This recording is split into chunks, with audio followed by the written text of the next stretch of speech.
ब्रह्मा ने कितनी बार सृष्टि की उत्पत्ति की?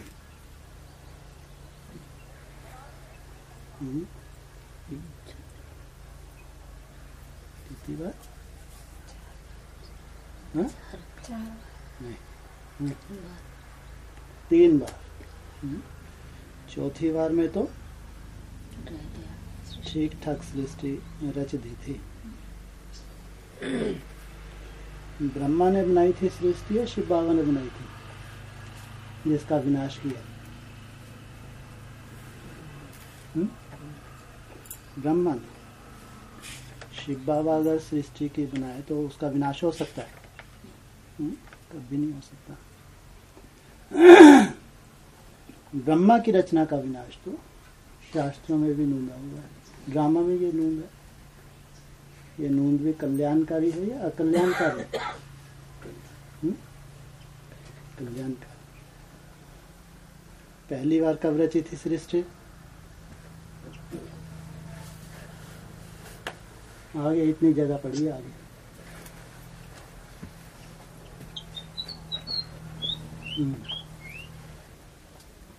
पहली बार कब रची थी, विनाश किया? आदि में कब? आदि में कब? 36 में ब्रह्मा था, 47 में ब्रह्मा था। ये केवल ब्रह्मा का टाइटल मिला तभी सृष्टि रच दी उसने। ब्रह्मा को राज तिलक दिया जब ब्रह्मा कुमारी विश्वविद्यालय बना तभी सृष्टि रची नहीं, पहले विनाश कर दी। तब तो ब्रह्मा की मौजूदगी आई। अब ब्रह्मा की मौजूदगी आई तब तो सृष्टि रचे, तब विनाश हो। 47 में तो ब्रह्मा सामने आया, ब्रह्मा कुमारी विश्वविद्यालय की शुरुआत, वहां से सृष्टि की तो शुरुआत हुई। वहां से कहेंगे रचना की शुरुआत। और उस रचना की भविष्यवाणी पहले ही कर दी। आने वाले 10 वर्षों में भारत में भ्रष्टाचार विकारों का अंत और लक्ष्मी नारायण की स्थापना। और ब्रह्मा को तो पूरी उम्मीद थी कि जो दीदी दादी थी जिनके अनाउंस हुई मुरलियों में हो गए थे, कुछ इशारे भी, यही मेरे राइट हैंड है और मैं 100 वर्ष तक जीवित रहूंगा। जब मेरे 100 वर्ष पूरे हो जाएंगे तब अमरलोक शुरू होगा। पहला झटका तो ब्रह्मा जी को 65 में ही लग गया था। कैसे करके वो झटका सहन किया मम्मा जाने के बाद। ब्राह्मणों में उससे बहुत बड़ा झटका लगा 69 में। वो कोई छोटा झटका नहीं था, जैसे ये पूरे ब्राह्मणों की सृष्टि ही तबाह हो गई थी 69 में। ना मम्मा बची और ना बाबा जी बचे। विनाश तो 69 18 जनवरी को ही हो गया था, लेकिन फिर भी अव्यक्तवाणियों में थामा गया। थामते थामते 76 तक ले गए। 76 में कहेंगे पूरी तरह ब्रह्मा ने जो सृष्टि रची थी उसका विनाश पूरी तरह। क्योंकि जो सृष्टि रची थी जैसी दिखाई गई थी वैसा कुछ भी नहीं था 76 में। जो गवर्नमेंट को लिख के दिया था कि अगर ऐसा नहीं हो तो हमारी पूरी प्रॉपर्टी जब्त कर ली जाए। इसका ब्रह्मा को बहुत निश्चय था कि 76 तक पूरा विनाश हो जाएगा और मैं प्रिंस के रूप में जन्म लूंगा। तो ब्रह्मा कुमारी ने भी 76 में जब देखा कुछ भी ऐसा नहीं हुआ तो एक बहुत बड़ा विनाश, ये कहेंगे पहली सृष्टि ब्रह्मा ने रची और उसका विनाश हो गया। दूसरी सृष्टि फिर कहेंगे 76। ब्रह्मा की सृष्टि है या शिव बाबा की सृष्टि है? ब्रह्मा की है ना शास्त्रों में, शिव बाबा की सृष्टि तो नहीं। शिव बाबा की सृष्टि कभी विनाश को प्राप्त हो ही नहीं सकती। और शिव बाबा डायरेक्ट रचना रचता है, रचता है। मुद्दे में क्या बोला, थ्रू ब्रह्मा, या मैं डायरेक्ट आगे रचना रचता हूं, थ्रू ब्रह्मा। जिस स्थान का आधार ले उसका नाम ब्रह्मा रखना। 76 में फिर ब्रह्मा, ब्रह्मा के तन में प्रवेश था, फिर नई सृष्टि रची, जिसको कहा है एडवांस पार्टी। उस सृष्टि का विनाश कब हुआ?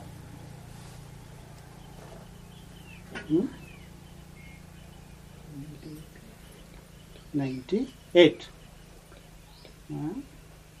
98 में जो दूसरी बार सृष्टि रची गई उसका विनाश हो गया।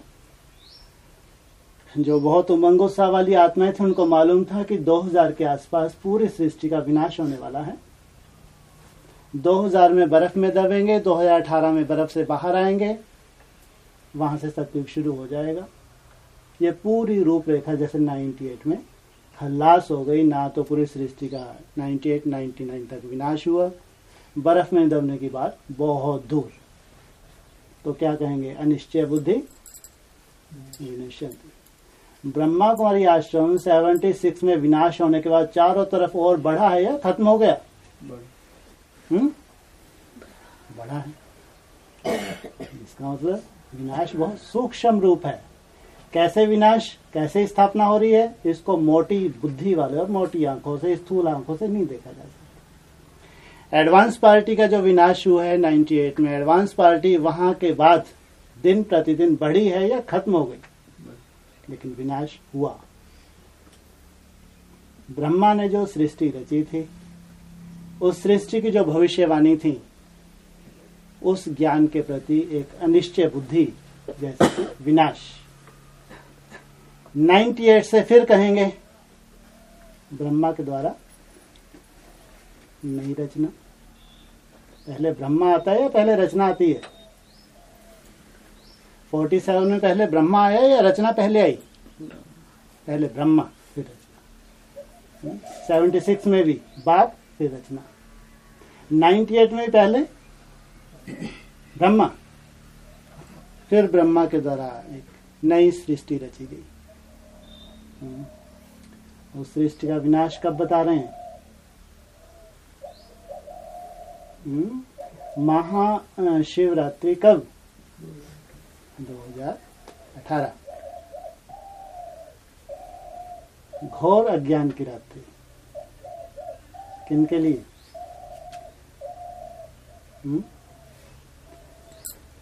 कौन सी रचना है जो अब विनाश को प्राप्त होने जा रही है?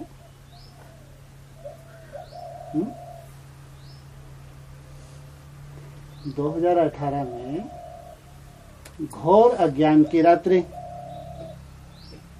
बच्चे तो क्या कहते हैं, शिव जयंती है, घोर अज्ञान की रात्रि नहीं है।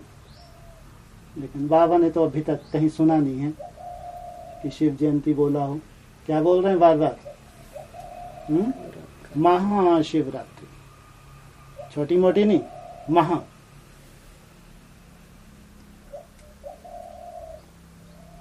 ये है तीसरी जो ब्रह्मा की सृष्टि है, उसका विनाश।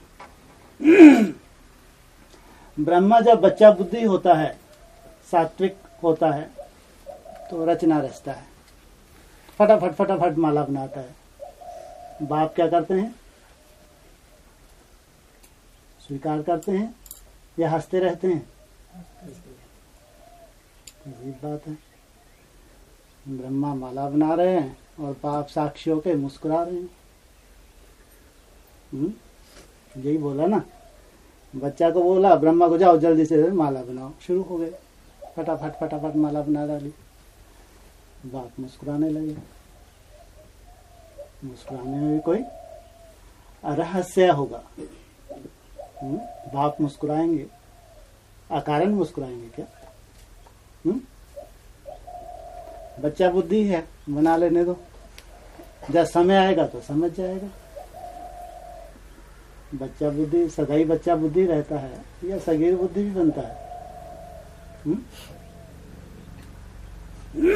ये है 2018 महाशिवरात्रि। ब्रह्मा की जो तीसरी सृष्टि बच्चा बुद्धि होने के नाते रची गई, उसका विनाश। लेकिन विनाश के साथ साथ स्थापना भी है या केवल विनाश ही विनाश है? स्थापना। इसके बाद कभी विनाश होगी? अभी जो रचना होगी, इस रचना का कभी विनाश होगा?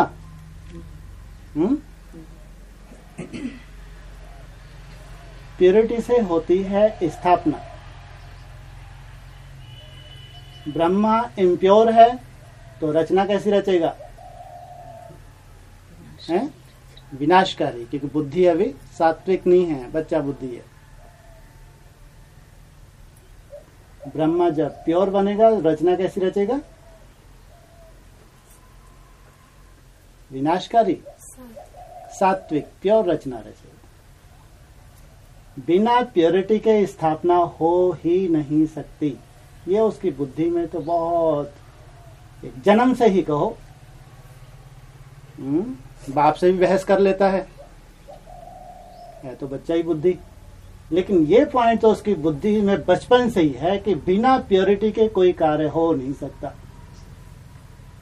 अगर उसकी बुद्धि को भी गोदरेज का ताला भी लगने लगता है तो भी बाप से बहस भी कर लेता है। ये कैसी स्थापना? बहस भी किससे करता है? अपने ही बाप से, क्योंकि बच्चा बुद्धि है ना। इसका मतलब उसकी बुद्धि में क्या, कौन सा संस्कार है? इम्प्योरिटी का है या प्योरिटी का? प्योरिटी का बीज उसकी बुद्धि में है, जन्म से ही है। तो गोदरेज का ताला 8 ताले एक आदमी, कृष्ण का जन्म होता है एक आध ताला लगता है, 8 ताले लगते हैं। बहुत बड़ी बात है। यहाँ तो एक ही ताला नहीं खोल सकते 28 तक। है किसी में दम? 8 ताले नहीं। जो अपवित्र बन रहे हैं, जो 5वीं मंजिल से गिर चुके हैं, ये अपना ताला खोल लेंगे? बाबा ने तो बोला अपवित्र बनना माना कितनी मंजिल से गिरा? 5वीं मंजिल से। हड्ड गुड्ड टूटेंगे, टूटे हुए हैं या जुड़े हुए हैं? इतनी दम है कि 28 तक, 18 तक नहीं बोल रहे। जो अपवित्र बन चुके हैं, बोझ चढ़ चुका है 28 तक। है दम किसी में कि हम ताला खोल के दिखाएंगे, उल्टे लटक के दिखाएंगे, हम बिंदी बन के दिखाएंगे? है एक आध? और अभी अगर अपवित्र बने तो क्या अंजाम हो सकता है, कल्पना करो।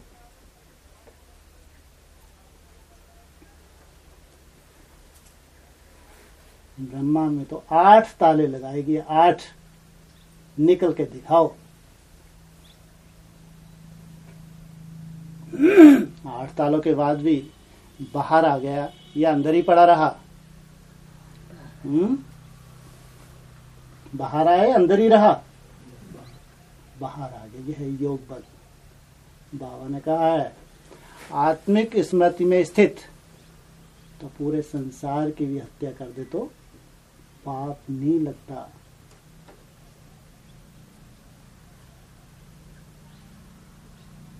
अठारह में विनाश तो बाप ने इशारा दे ही दिया। केवल विनाश ही नहीं, हमको तो क्या देखना है? स्थापना को देखना है या विनाश को देखना है? विनाश तो दिख ही रहा है। विनाश कौन करवाते हैं? भूत प्रेत। भूत प्रेत जब प्रवेश करते हैं तो क्या करवाते हैं? पूरा चिट्ठा बताते हैं कि हम कितने पावरफुल हैं, कितने कमजोर हैं, भगवान को ही डब्बा बताएंगे, खुद भगवान बन के बैठ जाएंगे। ये तो स्पष्ट रिजल्ट बाबा ने दिखाई कि क्या क्या अंजाम होना है अलवेलेपन के कारण, श्रीमत पे ना चलने के कारण, मुख्य जो श्रीमत है उसको फॉलो ना करने के कारण, रोज मुरली की डायरेक्शन सुनने के बाद इधर से सुन के इधर से निकालने के कारण उसकी रिजल्ट क्या निकलती है? ऐसी आत्माएं सर पे सवार हो जाएंगी जो सबके सामने ये चिट्ठा बता देंगी ये किसी काबिल नहीं है, इनको माला में कहां से रखा जाए। तो बच्चा बुद्धि ब्रह्मा की सृष्टि का क्या हो जाता है? विनाश हो जाता है। इससे शिक्षा मिलती है, योग बल और पवित्रता का बल, इन्हीं से स्थापना हुई थी, इन्हीं से स्थापना होगी और इन्हीं से कार्य संपूर्ण होगा। बाकी बीच में चूंकि ब्रह्मा के द्वारा स्थापना, फिर क्या बीच में क्या होता है? शंकर के द्वारा विनाश, फिर विष्णु के द्वारा पालना। तो बीच में ड्रामानुसार विनाश की नूंद है, इम्प्योरिटी की नूंद है। असुरों के अंदर जो इम्प्योरिटी के संस्कार हैं, उनके पाप के ऊपर पाप बढ़ाकर रहम करने की भी नूंद है, ये भी ड्रामा में नूंद कहें। लेकिन जिन्होंने स्थापना की वो क्या करेंगे? मुरली का पॉइंट है। आदि में भी जिन्होंने स्थापना की, अंत में वही, उनके प्योरिटी के संस्कार थे, हैं और रहेंगे। प्योरिटी है बीज, इसलिए अभी जो रिजल्ट इम्प्योरिटी की कारणे अकारणे सामने आ गई, आप इससे सोच सकते हैं कि अब अंजाम क्या होगा। इसलिए बहुत आत्माएं बाप को नहीं चाहिए, थोड़ी सी आत्माएं सफिशिएंट। पवित्र आत्माएं तो थोड़ी सी बहुत होती हैं, ढेर तो कचरा होता है, कचरा। ढेर आत्माएं होंगी तो वायुमंडल खराब होगा। ढेर आत्माएं पवित्र नहीं हो सकती, हो नहीं सकती। कोटों में कोई और कोई में भी कोई। वो कोटों में कोई आत्मा है, वो बाप को चाहिए। वो कन्याएं माताएं बाप को चाहिए। वो हिम्मत वाले कोई कोई भाई भी हो सकते हैं। इसलिए आज एक ही सब्जेक्ट के ऊपर बार बार जोर दिया जा रहा है, मन मनाभव अपनी सेफ्टी के लिए। बाप का कार्य तो हुआ पड़ा है, सन भी फिक्स है, मंथ भी फिक्स है, डेट भी फिक्स है। भगवान का कार्य तो हुआ ही पड़ा है, उसमें कोई चेंज नहीं है। हम अपनी सेफ्टी करें। अपनी सेफ्टी के साथ साथ भगवान का भी सहयोग है। अपनी सेफ्टी तो है ही, लेकिन भगवान को भी जैसे कि सहयोग ही कर रहे हैं। अभी ये है 15 लास्ट 16 सामने खड़ा है। जब से ब्राह्मण बने, सर खुद अपनी चेकिंग करें। भगवान को जानने के बाद कितना तन सफल किया, कितना मन मनाभव हुए, कितना धन अर्पण किया, अपनी रिजल्ट खुद निकाल सकते हैं। 18 में जो कुछ भी आएगा कुछ चमत्कार नहीं है, कुछ चमत्कार नहीं है संगम पे, और कभी चमत्कार नहीं होगा। तुम्हारा त्याग ही चमत्कार है बस। अगर चमत्कार है तो तुम्हारा त्याग, अगर चमत्कार है तो तुम्हारी तपस्या, और कोई चमत्कार नहीं है। हाँ, भगवान का सहयोग जो तुमको मिला ये चमत्कार कह सकते हैं। बाकी जब से तुम ब्राह्मण बने तब से खुद अपनी रिजल्ट निकालो कि 18 में मेरी रिजल्ट क्या होने वाली है।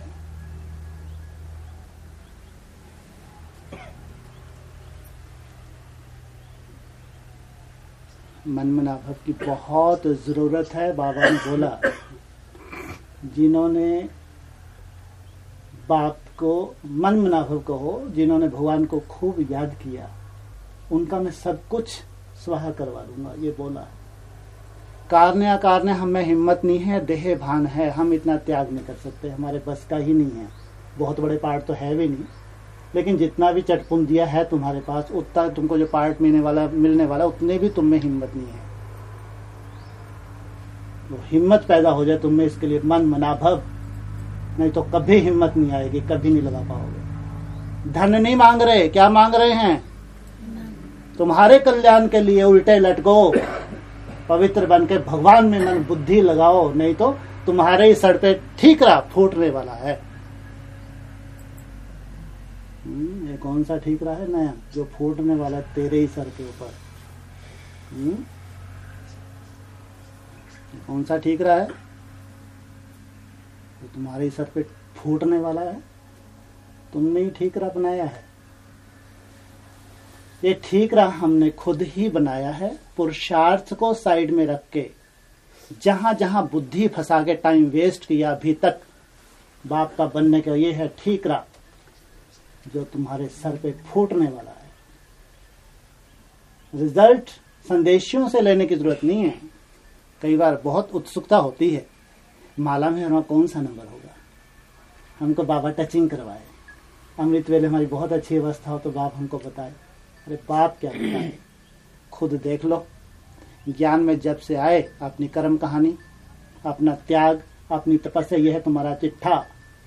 आज भी यही बता रहे हैं, 18 में भी यही बताएंगे।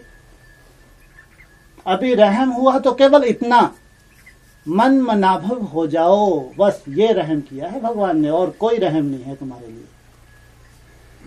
उल्टा लटक लो, कैसे भी करके जितना हो सकता है दृढ़ता पूर्वक पवित्रता को गले लगाओ, ताकि भगवान की तुम्हारी बुद्धि में थोड़ी बहुत याद बैठ जाए। तुम्हारे में जो हिम्मत नहीं है, नहीं कर पाए अभी तक, टाइम वेस्ट किया, तो भगवान तुम्हारा सफल करवा ले। ये भगवान का बहुत बड़ा एहसान है। इसलिए पहले क्या चाहिए भगवान को?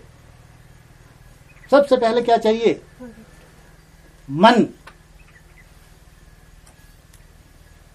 अरे मन लग गया तो तुमको राजा ही देनी पड़ेगी। राजा ही देनी पड़ेगी। अब तुम्हारे पास जो कुछ है वो नहीं लगेंगे तो सब उंगली नहीं उठाएंगे। ये कंगाल राजा किस काम का? ये तो राजयोगी हो नहीं सकता। वो राजा ही अच्छी, तुम गद्दी पे बैठे और अकाल पड़ गया और तुम्हारी प्रजा भी धिक्कारे है, माथे पे सर पटेगे, कैसा राजा मिला? क्योंकि इसने धन लगाया ही नहीं बेचारे ने, गुप्पा ही खुश होता रहा, मैं तो बाजा हूं, महाराजा हूं। गद्दी पे बैठे और अकाल पड़ गया, कि तुम्हारा है ही नहीं वर्षा, तुम्हारे नसीब में ही नहीं है। राजा तो बनोगे, प्रजा भी माथे पे सर पटकेगी, कैसा राजा मिला? ये गद्दी पे बैठा, वर्षा होनी ही बंद हो गई, पूरा जो खजाना था वो भी खाली हो गया। ये भी ड्रामा की नून संगम युक्त ही होती है।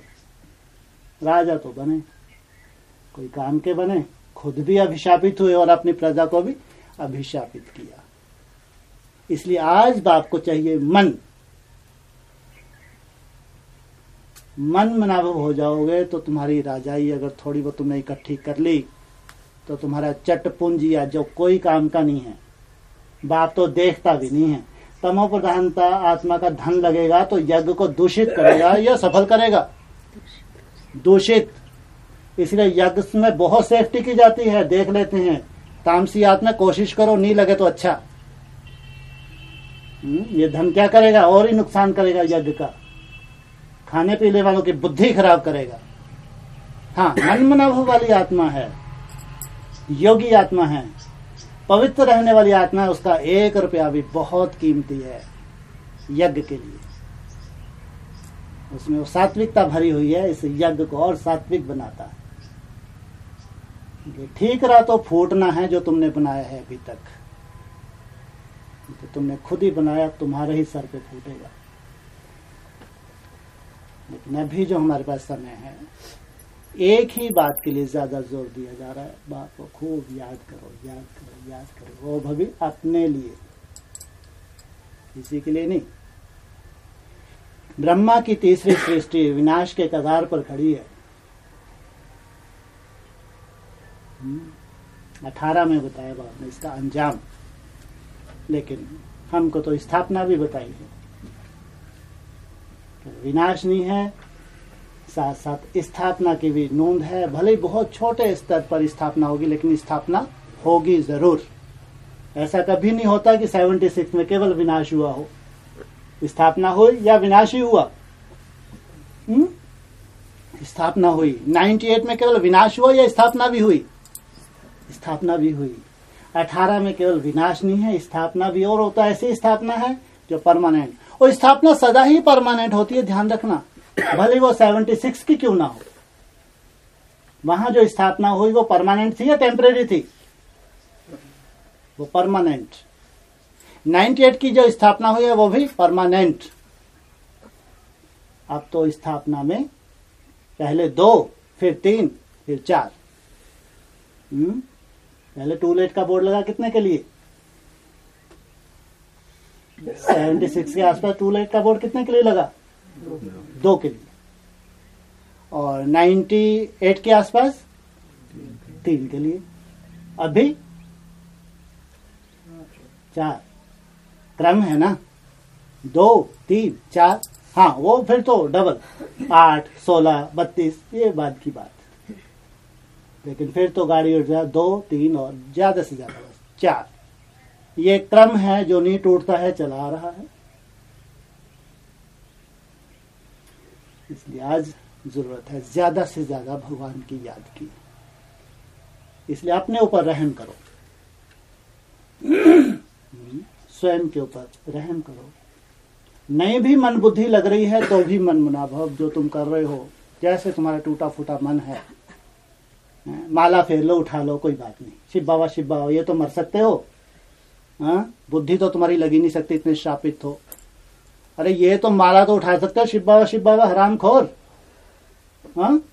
या ये भी नहीं संभव, और बुरी तरह मरोगे। अरे 1000 माला फेर लो, शिव बाबा, इतनी मौत तुम्हारी दिख रही है। ये कितनी सहज विधि है।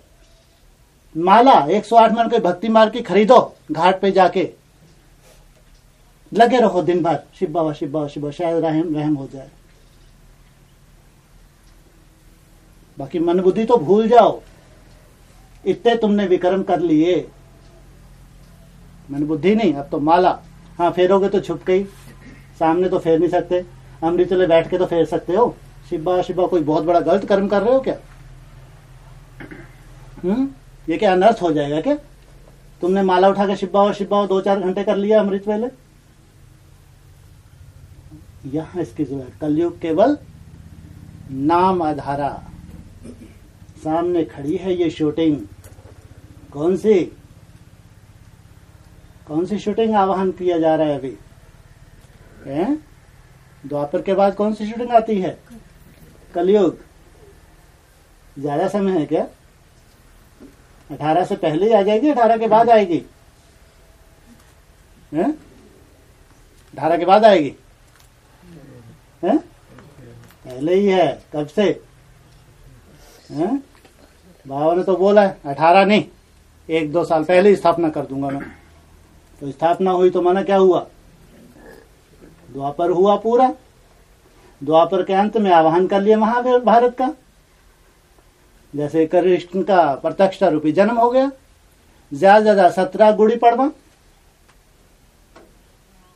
कलयुग का आवाहन हो गया ना। कलयुग में कलयुग केवल नाम ही आधार बचेगा भक्तों के लिए, बच्चों के लिए नहीं। बच्चों को तो सहयोग मिल रहा है, तो महसूस कर रहे हैं पहले से अच्छी अवस्था बन रही है। उनके चार्ट तो और बढ़ रहे हैं और अच्छे हो रहे हैं। ये इतने श्रापित नहीं है, इनको तो भगवान का सहयोग मिल रहा है और मिलेगा। लेकिन जो महसूस कर रहे हैं कि हमारी बुद्धि में बिल्कुल बाप खिसक चुका है, उनके लिए बताई माला। तुम्हारे भक्ति के ही संस्कार है, तो कोई माला वाले नहीं हो। अपनी सुरक्षा करो, ठीकरा फूटने से पहले मेहनत करो। 18 हमारे सामने है। ओम शांति।